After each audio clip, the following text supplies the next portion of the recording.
Welcome to White Advice, and today we're diving into one of the most powerful, flexible, but underutilized planning strategies available to all Canadians, the tax-free savings account. Yes, the TFSA. And if you followed my online post, then you'll know I'm obsessed with helping my clients to maximize their wealth while minimizing their lifetime tax bill and ultimately their after-tax returns while protecting their capital.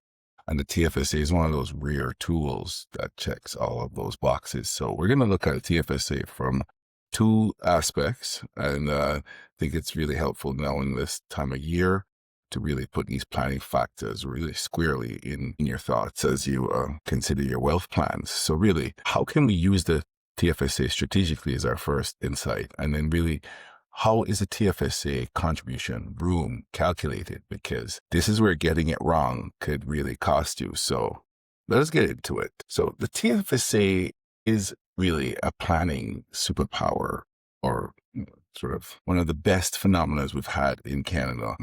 This account literally has all of its returns tax-free. So really, people think of it as a savings account. I'm really struck by how many people still think that it is like a bank account that you would save money in at any modest interest, but it is an investment shelter, essentially. It is where money is allowed to grow and compound tax-free. And this is true however that growth is created, whether interest, dividends, or capital gains, it is all tax-free. And that in itself is tremendously powerful. Using this in a planning strategic way multiplies this power of the tax-free nature of the account. It gives it several times the value because tax-free growth is amazing. Tax-free withdrawals are even more powerful, and the ability to have withdrawals whenever you want. The accessibility of the account is another very, because unlike your RSP, you pay taxes when you're withdrawing your RSP when it becomes an income account.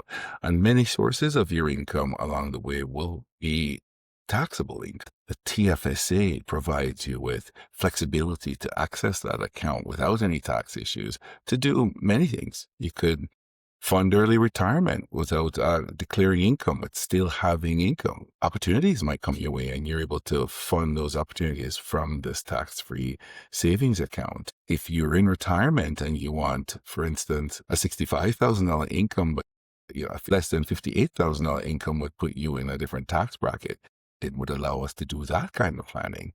And of course, funding any short-term things, any emergency type things, knowing that the value in the account is the value in your hand without any tax hurdle makes the tax-free saving account brilliant from that perspective. And the unrestricted, really intentional withdrawals that you would have from your TFSA, you can withdraw from your TFSA at any time. And withdrawals from your TFSA provide a benefit for you the following year, because every dollar that's withdrawn from a TFSA in a given year, the following year, January 1st of that following year, you're able to put that equal amount back in your TFSA without any penalty. Tracking the TFSA's contribution room is a financial motivation to do this because you're penalized 1% per month for any overcontribution in TFSA, and we'll talk more about that. And some of the planning opportunities within the TFSA is to time the withdrawals for close to the end of the year so that you're able to then put that money back in the TFSA the following year. TFSA's gain contribution room every year. So being able to maximize your opportunity to refund that TFSA account and allow that growth to happen. So you think of the opportunity to buy an investment for $1 and for it to go to $1 million. That is conceptual, but that's the opportunity that the TFSA offers from an investment perspective, and not to be thought of as a savings account at all, but to be thought of as a great place to house your high growth equities in whatever form they took, if they're ETFs, exchange traded funds, mutual funds, or alternative investment. The investments that you think are going to have the very best opportunity to create the largest capital gain. So of course, this might mean, if you found shares or if you have any sort of options in companies these are great assets to place in a in a tax-free savings account, TFSA, to maximize those opportunities. How do we determine that, and why is that of critical importance? And financially motivated to know what your room is, because if you over-contribute to your TFSA, you will be assessed a penalty of 1% per month from CRA for the over-contribution amount. So it's really key that we have that information totally clear. And one of the reasons why it gets a little less clear for folks is that TFSA, even on your CRA.ca portal, the TFSA contribution room information it does not change real time. It gets updated. We've noticed somewhere later, closer to the springtime. So if you took your value of contribution room in January or February, you might have misinformation. You might miss withdrawals or deposits in the TFSA that are not captured. And so for this reason, tracking your TFSA contribution room on your own is a part of the work that we do to help to maximize. But we also don't put every single dollar. So we give ourselves, contribution room grace so that we don't run over the limit, because again, costly to do so. So how does contribution room made? Well, it's made the yearly amounts that every TFSA gets. And this year, 2026, at $7,000 of room. And since the program incepted in 2009, if you'd never put a dollar into your TFSA, you'd have $109,000 worth of contribution room today. And of course, as we said, if you withdrew, $10,000 from your TFSA last year, 2025, January the 1st, 2026, you'd be able to put that $10,000 back with no penalty at all. So that actually gives you a fair amount of flexibility in terms of timing of deposits and the future growth. So really, at the end of the day, when you're thinking about planning is not about it's about controlling the controllables.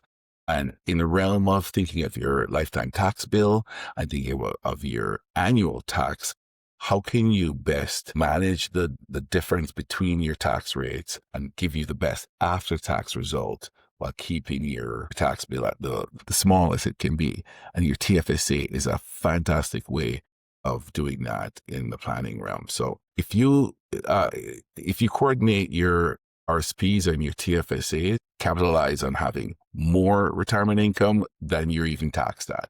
And so those are kinds of intentional withdrawals that allow you to be able to maximize your overall wealth plan using your TFSA as a strategic account. Of course, TFSA as a strategic account with your estate planning, it has the benefit of having a successor holder or a successor annuitant, which is for spouses only. That allows a surviving spouse to receive all the room and all the value of their deceased spouse TFSA without affecting their room or their value. And so those are like every registered account, it does have a named beneficiary, but in this case, completely tax-free, and to a spouse, to a surviving spouse as a successor, even the room and the value is tax-free. So many things to think about when you are using your TFSA in the planning realm, because at the end of the day, maximizing your wealth, as I said, is not about chasing returns. It really has a lot more to do with controlling the controllables. And TFSAs allow you to control many things, including taxation and compounding and accessibility, timing. And it really does have a big impact on long-term outcomes from having that. So if you're not using your TFSA in a strategic way, then you're absolutely leaving wealth on the table. And if you want help integrating your TFSA into a holistic plan that really seeks to maximize your return by minimizing your lifetime tax bill and aligns really with your estate planning goals, I'm always here to help. So until next time, thanks for listening, and we look forward to seeing you next time.